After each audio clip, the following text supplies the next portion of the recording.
తమ్ముడు అభిషేకో నీ ఎవ్వ నువ్వు మనిషివా పసరాని వలే గట జపరిత్తివి గట మినమిన జపరిత గిడ మనసులు ఉండాలనా పోవాలనా ఏందిలే గిది మళ్ళేమనుకున్నావన్నా శర్మాజిక బేటా మినిమం ఉంటది యువిపాజిక స్టూడెంట్ అంటే ఏమనుకున్నావే అయినా గిదేం చూసినార్తి నెక్స్ట్ కాటేరమ్మ ఒతురు పైలకి రాని చెప్తా కథ ఇంక నెక్స్ట్ లెవెల్లో ఉంటది మొత్తం రొచ్చే తమ్ముడు అభిషేకో ఎటునోట తిప్పలు పడి ఇంకొక ఓవర్ ఆడింటే గా 100 కంప్లీట్ అవుతుండే కదవే మరీ ఇంత ఉరకలాట అవసరమా తమ్ముడు అన్నో గట్ట 100లను 50లను మైండ్లో పెట్టుకుని ఆడు మా శాసనాల గ్రంథంలో లేనే లేదే అవునన్నా కాటేరమ్మ అలియాస్ మైసమ్మ శాసనాల గ్రంథమే దాంట్లో నువ్వు యానైనా బుడకలాడే కానొచ్చేది ఒక్కటి బాదుడు ఎస్ గా శాసనాల గ్రంథాన్ని ఊతూరి పట్టుకరా తమ్ముడు ఓ 2 పేపర్లో జిరాక్స్ చేసుకుని ఇస్తా ఏ జిరాక్స్లు ఎందుకే నేను చెప్తా కదా ఫస్ట్ నువ్వు గుల్లించుకుంటాడు కన్నెగా మర్చిపోవాలా చూడే గా సింగిల్స్ క్రికెట్లోనే ఉండవని బ్లైండ్ గా ఫిక్స్ కావాలా బాలు జనాలలో పడితేనే రన్స్ అని ఫిక్స్ కావాలి అర్థమైతుంది అన్న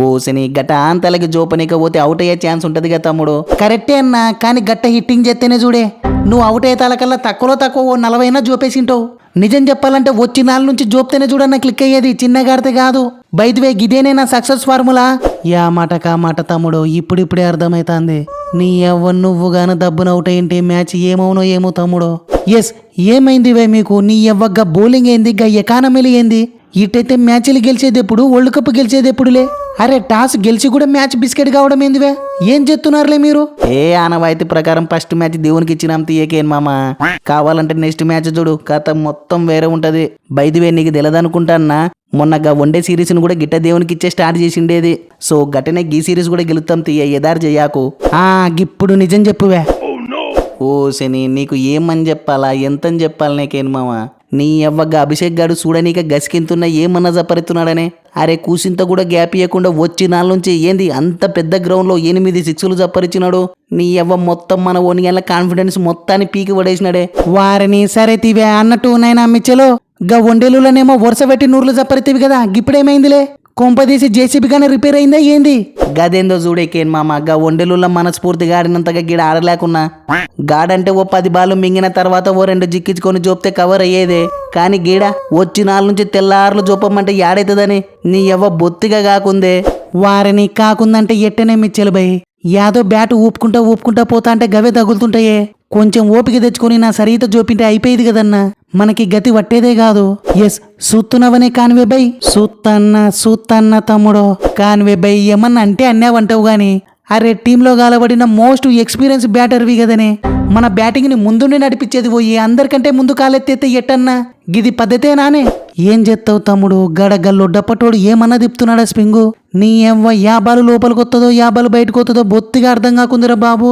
ఈ అక్క అయిందేది అయిపోయింది తీవా ఈ తూరి పయ్యల్లా కళ్ళు పెట్టుకుని ఆడతీ బుగులు పడాకు వారిని నువ్వు పయ్యల్లా కాదు యాడ కళ్ళు పెట్టుకుని ఆడినా సరే ఫస్ట్ ఓవర్లో నేను వికెట్ తీయడాన్ని ఎవ్వడు ఆపలేడు సూత్తివి కదా ఫస్ట్ ఓవర్లో పుల్ల వీకడం గిది 12వ సో బలి కాకుండా ఉండాలంటే మళ్ళా తూరి స్ట్రైకింగ్ ని బొత్తిగా తీసుకాకే కానివే బై తీసుకుంటే మటుకు నీ ఎంత తింగరోడైతే ఓడి ఉండడు చూడే తర్వాత నీ నట్టు బుమ్రబై ఈ నడుమ అందరికి పుల్లలు పడుతున్నాయి గానీ నీకు పడతలేవేంది గదేవే నాకు అర్థమైతలేదు అన్నో ఇన్నాళ్ళంటే నీ దాంట్లో పుల్ల పడకపోయినా చూసుకొని జాగ్రత్తగా ఆడతోళ్ళు కానీ గిప్పుడు నీ దాంట్లో పుల్లలు కాదు పుల్ల వడకుండా వాయ కొడుతున్నారు అరే ఒకప్పుడు అందరికి బొంబాలంటే గజ్జెలోనికేవే కానీ గిప్పుడు చూసుకయ్యే ఎంత తేలిపోతున్నావో దీనంతటికి మెయిన్ కారణం వచ్చేసి మన ఓనిగాన్లే చూడే నాకు డౌట్ వస్తుంది రెస్ట్ పేరుతో ఆంతలకు నిన్ను కూర్చోబెడుతుంటే నీకు రిధం పోతుందన్నా నీకు అర్థమైతలేదు అర్థం చేసుకోన్నా ఎస్ పాయింట్ తమ్ముడు నీ అవ్వంగా ఇప్పటి నుంచి వింటేజ్ బుంబుని అందరికి యాదికి తెప్పిత్తది కథ మొత్తం వేరే ఉంటది తమ్ముడు రింకు యా మాటగా మాటవే నీలో ఇంత ఫైర్ ఉందని బొత్తిగా ఎక్స్పెక్ట్ చేయలే తమ్ముడు సూపర్ వే ఇవన్నీ నాకు మామూలే తీయన్నా గిసువంటి ఇన్నింగ్స్లో ఐపీఎల్లో ఎన్ని తూర్లు ఆడాలే గిసువంటివి నాకు మామూలే గాని గిప్పుడన్నా అర్థమైంది అని కింద ఒక స్పెషలిస్ట్ బ్యాటర్ ఉంటే ఎంత అడ్వాంటేజ్ అని సో ఇప్పటి నుంచన్నా రెగ్యులర్ గా ఆడిపించుకుంటా మీకు పుణ్యం ఉంటది ఓసిని నిన్నెందుకు ఆడిపించుకరువే మోస్ట్ సాటిస్ఫాక్షన్ ఇన్నింగ్స్ ఆడినవు ఎదారు పెట్టుకాకు టీంలో నీ జాగా ఫిక్స్ అయినట్టయితే అవసరమైతే నా ప్లేస్ నీకు రాసిత్త తీవే వా నిజమా అన్న ఎస్ నిజమే తమ్ముడు నువ్వు లాస్ట్ ఓవర్లో గాండుగానికి జోపినావు చూడు నీ ఎవ్వకి వరల్డ్ మోస్ట్ సాటిస్ఫాక్షన్ పర్సన్స్ ఎవరన్నా ఉన్నారంటే గది నేనే తమ్ముడు ఆ మాత్రం చెయ్యనా ఏంది థ్యాంక్ యూ సో మచ్ అన్న ఎస్ మొన్నటి వరకు గెలుచుకుంటూ వచ్చిన వాళ్ళం ఇప్పుడు ఓడిపోయినామంటే ఇప్పుడు అర్థమైతుందివే మన బక్కోని కెప్టెన్సీ వల్లే ఓడిపోయిండేది. వారిని గుండన్న గవి వన్డేలు గివి T20లే గవి ఎప్పుడు ఒక్కటి కాదు. నీ ఎవ్వ మీరాడలేక మంగళవారం అంటే ఎట్టన్నా. అయినా మ్యాచ్ ఓడిపోయిండేది నా కెప్టెన్సీ వల్ల కాదే, గా బువమ్మ టిప్స్ వల్ల. గా తొక్కలో టిప్స్ తో కాకుండా మన తిప్పలేదో మనమే పడింటే కథ మొత్తం వేరే ఉంటుండేనే. నీ అవ్వ ఐడిడియం మిస్టేకు పాతసే పెరుగుతుంది. నా టిప్స్ ఏమన్నా అంటే నీ అక్క ముందే చెప్పిన స్లో బాల్లను గ్యాప్ ఇచ్చి జిమ్మర్రా అంటే పెద్ద పోటు మొగల లెక్క ఉన్న కాడికి జిమ్మితే వానిగాలు ముట్టిస్తారు అనుకున్నావాలే. వాయ కొడతారు. గడుండేది గా పాకునేలో గా బంగ్లానేలో కాదు. అరే గా బ్రేస్ వెలుగాడే మేలు కదవే. పాపం చెప్పిన టిప్స్ చెప్పినట్టునే అప్లై చేస్తాడు. వారిని గది సరే గాని బువమ్మన్నో అందరి గురించి చెప్పినావే, కానీ గా రింకుగాని గురించి అయితే బొత్తిగా చెప్పాలే చూడే.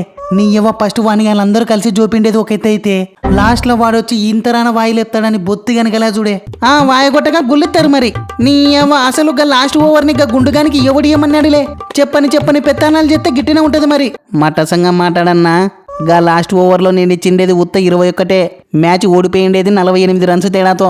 సో నేను వేసిన లాస్ట్ ఓవర్ వల్ల కాదు మ్యాచ్ ఓడిపోయిండేది. గది లెక్కలేకే రాదు చూసుకో. ఇగో గివే గిసువంటి ఎచ్చులు పడితేనే నాకు మండేది. నీ అవ్వ ఎదురు మాట్లాడే నీకు వస్తుంది గాని ఓసే నీ హోల్డెన్ ఆపన్నా. నీ అవ్వ నీతో మింగులు పడే నీకు 16 నూరులు ఇచ్చినట్టుందే మేము. గట్టగా తమ్ముడు సునాయాసంగా గెలిచే మ్యాచ్ పోయిందన్న బాధవే గంతే, వేరే ఏం లేదు. ఏందన్నా సునాయాసంగా గెలుతుంటుమే. అవును తమ్ముడు, అభిషేక్ గారిని ఒక్కని పిసికేసింటే జస్ట్ ఇమాజిన్ తమ్ముడు. కరెక్ట్ అన్నా, కానీ వానొక్కని పిసుకలేము కష్టము అంటివి కదా. అన్నే తమ్ముడు కాదంటున్నానా. ఈ తాపు ఏదో ఒకటి చేద్దాం తి. ఏముంది 2 బీరకాయలు వేసే కదా 4 అయితే సరే గవే వస్తాయి ఐడియాలు. సో దబ్బున 16 నూరులు ఫోన్ పే చేయి తమ్ముడు. నీ అవ్వ బీరకాయలను బాగా మరిగినట్టున్నావు కదనే పంపిస్తున్నా చూడి. బాగా ఆలోచించి చెప్పన్నావు. ఎస్ గట్టనే తీ తమ్ముడు. థ్యాంక్ యూ సో మచ్ వే. ఎస్ బహుమన్నావు చెప్పినా కదనే. ఎట్టుందే మా ఓనిగల్ల పర్ఫార్మెన్స్ పోలే అదిరిపోలే. నైనా పంతో ముందరనే ముడిసాకు జర వేడి చేయి. ముందుంది ముసళ్ళ పండగ. బహుమన్నావు నువ్వు ఎన్ని కొత్త టిప్స్ పట్టుకొచ్చినా గవేం వర్కౌట్ కావే. ఈ తాపు కూడా చూసుకో. మ్యాచ్ ని బెల్లం మీద ఈగలు చూపినట్టే చూపేస్తారు చూడి. Mark my words. So match అయితే వారు 1 సైడ్ అయిపోయింది. యాజ్ యూజువల్ మళ్ళీ మన అభిషేక్ శర్మ ఊచకోత అని చెప్పొచ్చు. అటనే సూర్యకుమార్ యాదవ్ కూడా వరల్డ్ కప్ ముందర కరెక్ట్ టైంలో టచ్ లేకొచ్చినాడు. మెయిన్ వచ్చేసి మన బ్యాటింగ్ ఆర్డర్లో కింద ఒక ప్రాపర్ బ్యాటర్ ఉంటే ఎంత అడ్వాంటేజ్ ఉంటుందో ఇప్పుడు అర్థమైంటది మన సెలెక్టర్లకి. రింకు సింగ్ లాస్ట్లో మంచి ప్రాపర్ ఫినిషింగ్ ఇచ్చినాడు. సో ఇట్టనే వరల్డ్ కప్లో కూడా ఛాన్స్ ఇస్తే బాగుంటుంది అనిపిస్తుంది. మీకేమనిపిస్తుంది? ఈ మ్యాచ్ పై మీ ఒపీనియన్స్ని ఖచ్చితంగా కామెంట్స్ చేయండి ఫ్రెండ్స్. చూద్దాం ఎవరు ఎంత క్రేజీగా కామెంట్స్ చేస్తారో. సో ఫ్రెండ్స్, ఈ మన వీడియోలు కేవలం ఎంటర్టైన్మెంట్ పర్పస్ కోసం మాత్రమే ఫ్రెండ్స్. జస్ట్ నవ్వుకోవడానికి అంతే, వేరే ఏది పట్టించుకోవాల్సిన అవసరం లేదు. పట్టించుకోవాకండి. అట్టనే వీడియోని లైక్ చేయండి ఫ్రెండ్స్. నెక్స్ట్ వీడియోలో మళ్ళా కలుద్దాం.